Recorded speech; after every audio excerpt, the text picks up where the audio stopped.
আমি এখন দাবি নম্বর 18 উত্থাপনের জন্য মাননীয় আইন, বিচার ও সংসদ বিষয়ক মন্ত্রী জনাব আনিসুল হককে আহ্বান জানাচ্ছি। ধন্যবাদ মাননীয় স্পিকার।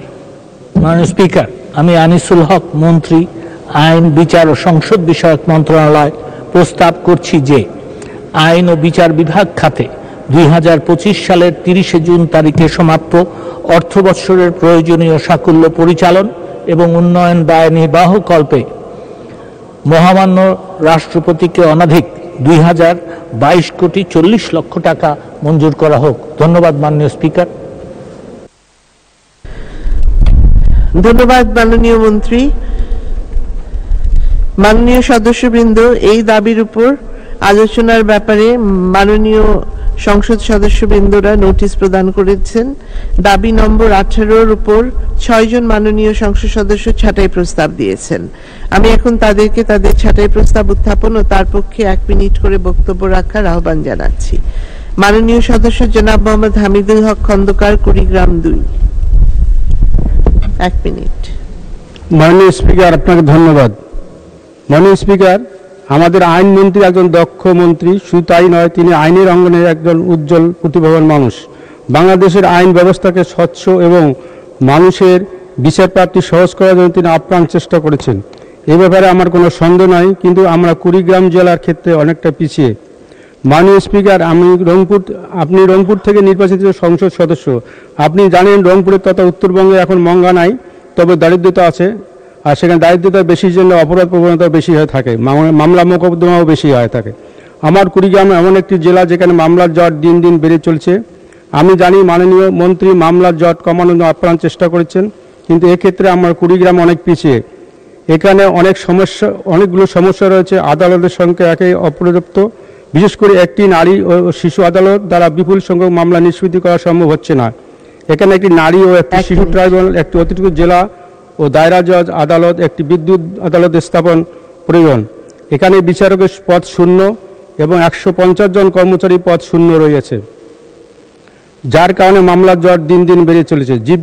চিফ জুডিশিয়াল আদালত ভবনে সরকারি আইন কর্মরত বসার কোনো কক্ষ নেই। এছাড়া আইনজীবীদের বসার কোনো নির্দিষ্ট স্থান নেই। ঝড় বৃষ্টিতে ভিজে আইনজীবীরা বিভিন্ন স্থান থেকে আদালতের পেশার দায়িত্ব পালন করে। আইনজীবীদের বসার জন্য একটি ভবন প্রয়োজন।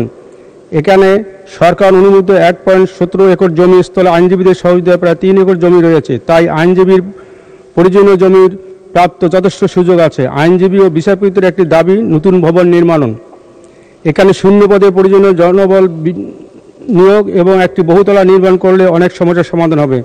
আমি আশা করি মাননীয় আইনমন্ত্রী আমার কুড়িগ্রাম আদালতে এই সমস্যাগুলো বিবেচনা করে প্রয়োজনীয় ব্যবস্থা গ্রহণ করবেন। ধন্যবাদ মাননীয় স্পিকার। ধন্যবাদ মাননীয় সদস্য। মাননীয় সদস্য জনাব মোহাম্মদ মুজিবুল হক, কিশোরগঞ্জ 3, অনুপস্থিত। মাননীয় সদস্য জনাব পঙ্কজনাথ, বরিশাল 4। 1 মিনিট। মাননীয় স্পিকার, আপনাকে ধন্যবাদ। আমার একটু সময় লাগবে। মাননীয় স্পিকার, মাননীয় সংসদ নেতা, মাননীয় প্রধানমন্ত্রী বাংলা সাহিত্যের মেধাবী ছাত্রী। তিনি প্রায়শই আমাদেরকে তার প্রিয় কবিতা থেকে পড়ে শোনাতেন যে রূপনারায়ণের কোলে জেগে উঠিলাম, দেখিলাম এ জগৎ শুধু স্বপ্ন নয়, দেখিলাম ভক্তের আখরে, দেখিলাম আপনার রূপ, চিনিলাম আপনারে আঘাতে আঘাতে, বেদনায় বেদনায়। সত্য যে কঠিন, বড় কঠিনের ভালোবাসিলাম, সে কখনো করে না বঞ্চনা। আমৃত্যুর দুঃখের তপস্যায় জীবন, সত্যের দারুণ মূল্য লাভ করিবারে। 15 আগস্টের কালো রাতে বাবা মা ভাই আত্মীয় পরিজন সব হারিয়ে স্বজন হারানো সেই দুঃসহ যন্ত্রণা বুকে নিয়ে তিনি আইনের শাসন প্রতিষ্ঠার জন্য লড়াই করেছেন। মৃত্যুকে হাতের মুঠোয় নিয়ে তাকে লড়তে হয়েছে বাংলা মানুষের এই আইনের অধিকার, আইনের শাসন প্রতিষ্ঠার জন্য, দুঃখ দূর করার জন্য। 2 মিনিট। একটু সময়, 2-3 মিনিট সময় দেন একটু। তাকে হত্যার ষড়যন্ত্র হয়েছে। 111-এ ভিত্তিহীন অসত্য মামলায় তাকে কারাগারে নিক্ষেপ করা হয়েছে। 11টি মাস তিনি কারা নির্যাতন ভোগ করেছেন। সেখানেও স্লো পয়জনিং করে হত্যার ষড়যন্ত্র হয়েছে। 111 আমরা দেখেছি, যাদের হাতে পয়সা ছিল, লুপাট করা পয়সা, তারা বড় বড় ব্যারিস্টার ধরে কিন্তু মামলা স্টে করতে পেরেছেন। জননেত্রী শেখ হাসিনার মামলায় এফআইআর হয়েছে, চার্জশিট হয়েছে, চার্জ ফ্রেম হয়েছে, ট্রায়াল কোর্টে চলে গিয়েছে। অনেককেই দেখি না এই শেখ হাসিনার পাশে দাঁড়াতে। সরি আপা। আবার ব্যারিস্টার রফিকুল হককে 10 লক্ষ টাকা ফিস দিতে পেরেছিলেন। দেখবেন তারেক রহমান, খালেদা জিয়ার কোন মামলায় এফআইআর হলেও চার্জশিট হয় নাই। কারণ বঙ্কিমচন্দ্র কিন্তু তার সেই উক্তিতে বলে গেছেন, তিনি আইনের মানুষ ছিলেন, ডিস্ট্রিক্ট ম্যাজিস্ট্রেট ছিলেন। আইন তা তো বড় লোকের পয়সা খরচ করে দেখা তামাশা মাত্র। আমি তা বলতে চাই না, আমি বঙ্কিমচন্দ্র থেকে কোট করলাম, তিনি ডিস্ট্রিক্ট ম্যাজিস্ট্রেট ছিলেন। এখনো দেখবেন ঝিনাইদহ বোর্ডে তার নাম আছে। আইন বড় লোকের পয়সা খরচ করে দেখা তামাশা মাত্র। কারণ শেখ হাসিনার হাতে পয়সা ছিল না। আমরা যার কর্মী ভিত্তি অসত্য আমরাই কারাগারে প্রেরণ করলাম, আমাদের ট্রায়াল হয়ে গেছে, 13 বছরের সাজা হয়ে গেছে। সৈয়দ রাজাউর রহমান, সাহারা আপা বা শেষ দিকে ব্যারিস্টার শফিক আহমেদ হয়তো পাশে দাঁড়িয়েছেন। যাদের হাতে পয়সা ছিল লোপাট করা, তাদের কিন্তু কেশাগ্র স্পর্শ করতে পারেনি সেই সময় সরকার, বা করেও নি। ফর্মুলা ছিল -1, মানে মাইনাস শেখ হাসিনা। আমি বলছি আইনমন্ত্রী মহোদয়, আপনার মাননীয় প্রধানমন্ত্রীর নির্দেশনায় গত 15 বছরে বঙ্গহত্যার বিচার হয়েছে, যুদ্ধাপরাধীদের বিচার হয়েছে, আইনের শাসন প্রতিষ্ঠা হয়েছে, এটি সত্য। কিন্তু প্রতিকারহীন শক্তের অপরাধে বিচারের বাণী যেন নীরবে নিভৃতে না কাঁদে। আমার মেহেন্দিগঞ্জের গরিব ফারুক সর্দার, ইউনিয়ন আওয়ামী লীগের ভাইস প্রেসিডেন্ট, তাকে হত্যা করা হলো। 8 বছর লাগলো পুলিশের চার্জশিট দিতে। চার্জশিট হলো, চার্জশিট কগনিজেন্স, মানুষ 1 মিনিট শেষ করছি, চার্জশিট কগনিজেন্স নেওয়ার কোর্ট নিল। তারপরেও সেই চেয়ারম্যানরা পানিশমেন্ট পাচ্ছে না, সাময়িক বরখাস্ত হচ্ছে না। এখানে কি প্রতিকারহীন শক্তের অপরাধে বিচারের বাণী নীরবে নিভৃতে কাঁদবে? এখানে আরেকটি বলা সুযোগ করে মাননীয় স্পিকার, যে কথা মাননীয় প্রধানমন্ত্রী দুইবার নির্বাচনের ইস্তেহারে ধর্মীয় সংখ্যালঘু সম্প্রদায়ের সুরক্ষার জন্য বিশেষ আইন বা কমিশন করার প্রতিশ্রুতি দিয়েছেন। মাননীয় মন্ত্রী, আপনি কেন পারছেন না, যেটি 1977 সালে জেনারেল জিয়া সামরিক ফরমান বলে বাংলাদেশের মূল সংবিধান থেকে ধর্মীয় স্বাধীনতা বা ধর্মনিরপেক্ষতা বাদ দিল, আমরা কেন পাচ্ছি না? তার ফলশ্রুতিতে কি হলো? হিন্দু, বৌদ্ধ, খ্রিস্টান ইত্যাদি জনগোষ্ঠী নিরাপত্তাহীনতায় ভুগছে, বৈষম্যের শিকার হচ্ছে, নিপীড়নের শিকার হচ্ছে। তাদের রক্ষার জন্য কেন আমরা একটা বিশেষ আইন আনতে পারছি না? সেই দাবি জানিয়ে আমি আমার ছাড়াই প্রস্তাব উত্থাপন করছি। মাননীয় স্পিকার, আপনাকে ধন্যবাদ। ধন্যবাদ মাননীয় সদস্য। মাননীয় সদস্য জনাব হাফিজউদ্দিন আহমেদ ঠাকুরগা 3, 1 মিনিট। মাননীয় স্পিকার, আপনাকে অনেক ধন্যবাদ। মাননীয় স্পিকার, আইনমন্ত্রী দাবি নিয়ে এসছেন, আমি তারপর ছাড়ের প্রস্তাব দিয়েছি। আমার কথা, মাননীয় স্পিকার, আইন হলো আজকে বড় লোকদের জন্য, আইনকে শাসন করে অর্থবিত্তশালীরা, আর আইন প্রয়োগ হয় সাধারণ গরিব মানুষের উপর। মাননীয় স্পিকার, আজকে বিচারকের অভাব, বিচারক নাই, মাসকে মাস আইন বিচার পড়ে থাকে, মানুষ কোর্ট কাজে ঘুরতে আসে। একটা হাইকোর্ট থেকে 5টা হাইকোর্ট মাননীয় স্পিকার রাষ্ট্রপতি সাহেব করেছিলেন। সেই সময় মানুষের আশা ছিল যে মানুষ বিচার পাবে। আবার সব হাইকোর্টকে নিয়ে আসা ঢাকায় সেন্ট্রালি নিয়ে আসে, কি হলো? এই দরজা ওই দরজা ঘুরতে ঘুরতে মানুষের জীবন শেষ, বিচার পায় না। মাননীয় স্পিকার, সেই জন্যই এই বিচার বিভাগকে আরো স্বচ্ছ করবার জন্য, আরো নির্ভর করবার জন্য আমি প্রত্যেকটি ডিভিশনে 1টি করে হাইকোর্টে বেঞ্চ দাবি করছি। পাশাপাশি জেলা শহরগুলোতে যে আমাদের বিচার কার্যালয়গুলো আছে, তাদের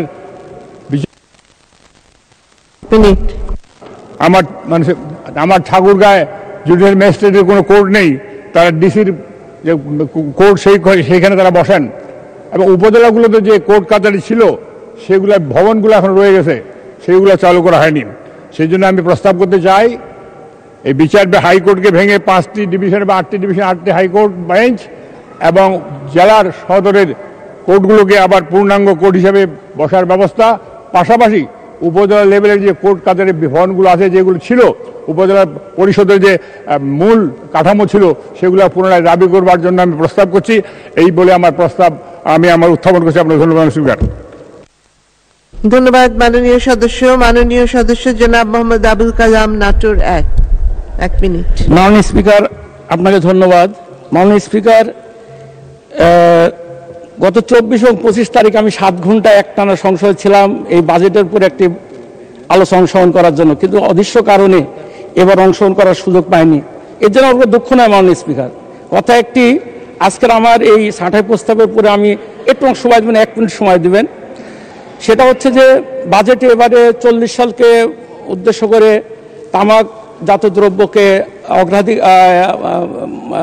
কর আরোপ করার নিরুৎসাহিত করা, কর আরোপ করে ধূমপানের নিরুৎসাহিত করা হয়েছে। কিন্তু গবেষণায় দেখা যাচ্ছে অদূর ভবিষ্যতে 4 থেকে 6 লক্ষ মানুষ অকালে মৃত্যুবরণ করবে। আমাদের মানবতার মা মাননীয় প্রধানমন্ত্রী একজন মা তার সন্তানকে এই 40 অপেক্ষা করে তার মৃত্যুর দিকে ঠেলে দেওয়ার কোনো মানবিক ব্যাপার নাই আমি বিশ্বাস করি। অতএব এই বছরেই এই সম্পূর্ণভাবে তামাকজাত দ্রব্যকে নিষিদ্ধ করে মানুষের কৃষি।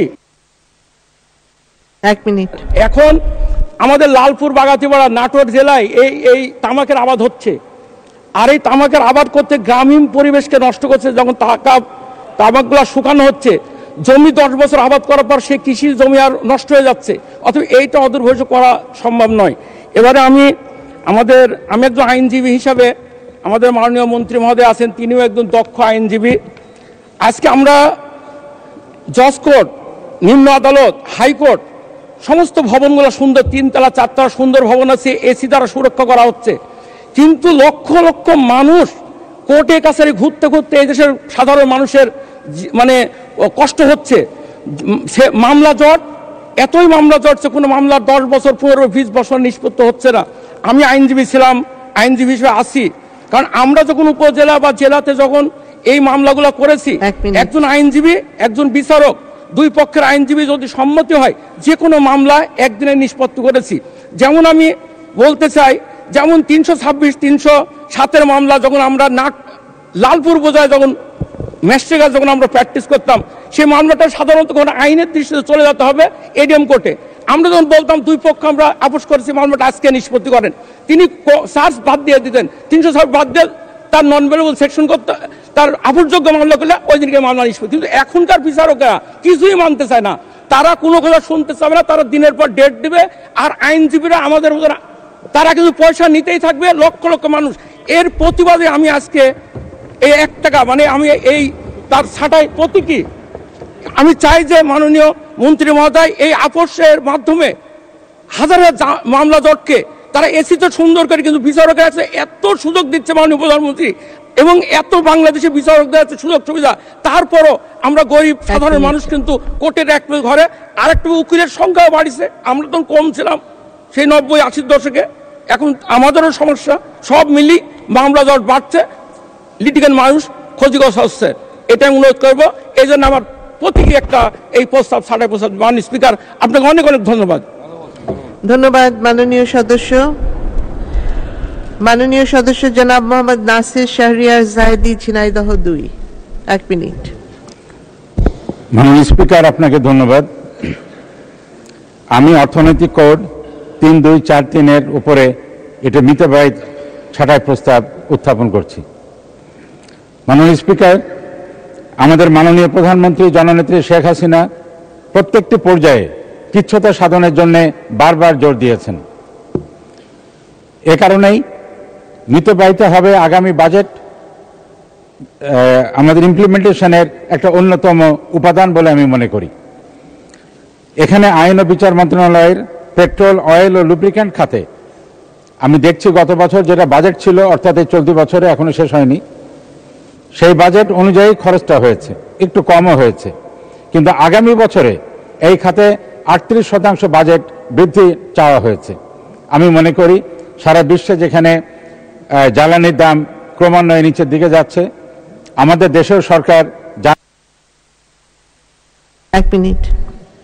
দেশেও সরকার গত মার্চ মাসে জ্বালানির দাম 1 দফা কমিয়েছেন। সেই প্রেক্ষিতে 38% জ্বালানির দাম মন্ত্রণালয়ের কার্যক্রমের জন্য বৃদ্ধি করা হয়তো প্রয়োজন হবে না। আমি সেটা কমিয়ে অন্তত 10%-এ আনার প্রস্তাব রাখছি এবং এর ফলে অন্যান্য মন্ত্রণালয়েও মিতব্যয়িতা এবং কৃচ্ছ্রতার উপরে একটা বার্তা যাবে বলে আমি মনে করি। আমি আশা করি মাননীয় আইনমন্ত্রী এবং মাননীয় অর্থমন্ত্রী মহোদয় আমার এই ছাঁটাই প্রস্তাব বিনীতভাবে গ্রহণ করবেন। ধন্যবাদ মাননীয় স্পিকার। ধন্যবাদ মাননীয় সদস্য। আমি এখন মাননীয় আইন, বিচার ও সংসদ বিষয়ক মন্ত্রী জনাব আনিসুল হককে ছাঁটাই প্রস্তাবগুলোর উপর তার বক্তব্য রাখার আহ্বান জানাচ্ছি। ধন্যবাদ মাননীয় স্পিকার। মাননীয় স্পিকার, আপনার মাধ্যমে আমি সকল মাননীয় সংসদ সদস্য যারা এই ছাঁটাই প্রস্তাব এনেছেন তাদেরকে ধন্যবাদ দিতে চাই। তারা অত্যন্ত কিছু যুক্তিসঙ্গত কথা বলেছেন মামলা জটের কথা। মামলা জটের কথা অস্বীকার করার কিছু নাই।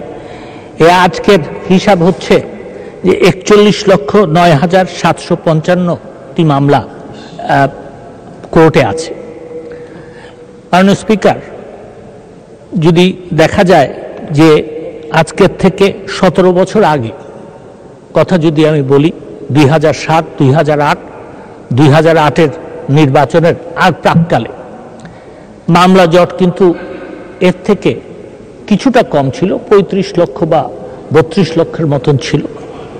এবং তারপরে আপনার এই মাননীয় প্রধানমন্ত্রী জননেত্রী শেখ হাসিনা সরকারে আসার পরে, আপনাকে আমি একটু ইতিহাস বলতে, আমাকে একটু সময় দিতে হবে। ব্যাপারটা হচ্ছে যে 2007 সালের 1 নভেম্বরের আগে কিন্তু বিচার বিভাগ স্বাধীন ছিল না।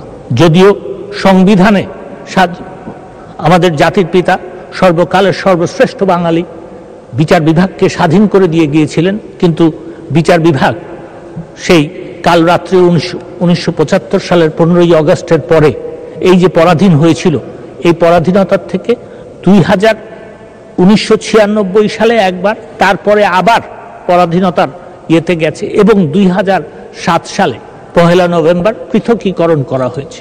পৃথকীকরণ যখন করা হলো, মাননীয় স্পিকার, বিল্ডিং ছিল না, গাড়ি ছিল না। পৃথকীকরণের মানেটা কি?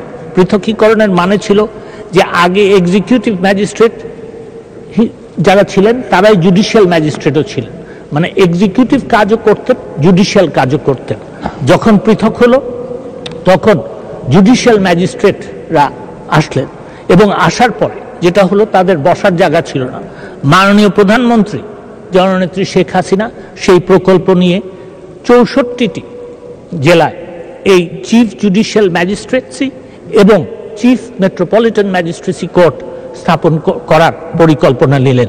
তার মধ্যে বাই নাও 41টা হয়ে গেছে, 23টা হচ্ছে এবং খুব শিগগিরই হয়ে যাবে। আমি ওনারা যেই কথাগুলি বলেছেন সেগুলির মধ্যেই আসছি, প্রাসঙ্গিক বলে এগুলি বলে নিচ্ছি। মাননীয় স্পিকার, তারপরে মাননীয় প্রধানমন্ত্রী যখন 1996 থেকে 2001 সাল পর্যন্ত সেবামূলক সরকার করেছিলেন, তখন 2000 সালে তিনি একটা national legal aid services organisation করেছিলেন। সেই অর্গানাইজেশনটা আপনার বিএনপি আসার পরে স্থবির হয়ে যায়, এটা কোনো প্রোগ্রেস হয় না। এবং এই লিগ্যাল এইড সার্ভিসের কথাটাই ছিল যে যেটা আজকে কুড়িগ্রামের মাননীয় সংসদ সদস্য বললেন, গরিব যারা লিটিগেন্ট তাদেরকে সহায়তা করার জন্য মামলার জট না বাড়ানোর, যাতে দুই পক্ষের মধ্যে মিডিয়েট করে এটা যেন সমস্যার সমাধান করা যায়, কোর্টে যেন মামলা না হয়, সেই সব জিনিস করার জন্য। আবার যখন মাননীয় স্পিকার, মাননীয় প্রধানমন্ত্রী 2009 সালে সরকার গঠন করলেন, তখন তিনি এটাকে আবার চালু করলেন এবং আজকে আমি বলতে পারি যে এই ন্যাশনাল লিগ্যাল এইড সার্ভিস অর্গানাইজেশনের আপনার লিগ্যাল এইড অফিসার একজন বিচারককে করা হয়েছে এবং সেই বিচারক চেষ্টা করছেন যে মামলা যেন তৃণমূল লেভেল থেকে যেগুলি নিষ্পত্তিযোগ্য সেগুলি নিষ্পত্তি হয়ে যায়। মামলায় জটের জন্য জনগণ যেন হয়রানি ভোগ না করেন, কিভাবে তাড়াতাড়ি করা যাবে সেই সব পরামর্শ তিনি দিয়ে আসছেন। সত্য যে এই যতগুলি মামলা আছে তার নিষ্পত্তি করার জন্য যেই বিচার বিভাগের বিজ্ঞ বিচারক আছেন সেটা আপনার অপ্রতুল, কিন্তু এর সাথে কম্পেয়ার করতে হবে কি ছিল কি হয়েছে। 2009 সালে মাননীয় প্রধানমন্ত্রী জননেত্রী শেখ হাসিনা যখন সরকারে আসলেন, তখন এই জুডিশিয়ারির স্ট্রেংথ ছিল 800 জাজেস। আজকে সেই জুডিশিয়ারির স্ট্রেংথ হচ্ছে প্রায় 2000।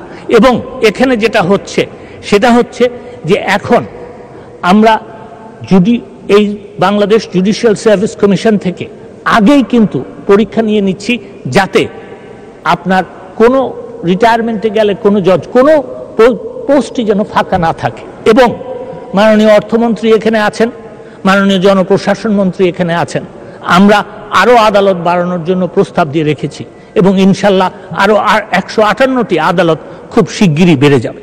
তো আমাদের কথা হচ্ছে যে আমাকে যে 2022 কোটি টাকা দেওয়া হয়েছে, ওনারা বলেছেন 1 টাকায় নিয়ে আসতে। 1 টাকায় আনলে আমি কিন্তু এইগুলি করতে পারবো না, আমার 2022 কোটি টাকাই লাগবে। ওনারা বলবেন অনেক কিছু, টাকা দিবেন একটা, তো হবে তো না। মাননীয় স্পিকার, আমাকে 2022 কোটি টাকাই দিতে হবে এবং সেই জন্য আমি ওনাদেরকে বলবো যে আপনারা যে ছাঁটাই প্রস্তাব দিয়েছেন সেই ছাঁটাই প্রস্তাবগুলি আমি গ্রহণ করতে পারলাম না এবং আরো আনন্দিত হতাম যদি আপনারা এটা প্রত্যাহার করতেন। আমি 1 টাকায় কিছু করতে পারবো না, কিন্তু আপনাদেরকে এই কথা বলে দিতে পারি যে এই 2022 কোটি টাকা দিয়ে যতটুকু সম্ভব এই দুঃখী মামলা যারা করেন তাদের কষ্ট নিবারণ করার চেষ্টা আমি করব। মাননীয় স্পিকার, আপনাকে ধন্যবাদ। জয় বাংলা। ধন্যবাদ মাননীয় মন্ত্রী।